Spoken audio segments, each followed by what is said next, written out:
అనకాపల్లి జిల్లా కసింకోట శ్రీ శ్రీ శ్రీ గౌరీ పరమేశ్వరుల మహోత్సవం సందర్భంగా ఆలయంలో తెల్లవారుజాము నుండి గౌరీ పరమేశ్వరులకు ప్రత్యేక పూజలు నిర్వహించారు.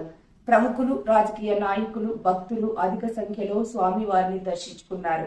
ఈ కార్యక్రమంలో ఆలయ కమిటీ పెద్దలు మరియు సభ్యులు, భక్తులు తదితరులు పాల్గొన్నారు.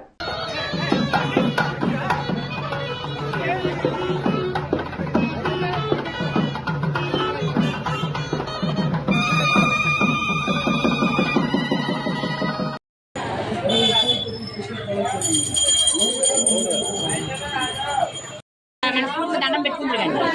ఆయన రూపాయలు దండం పెట్టుకుంటారండి.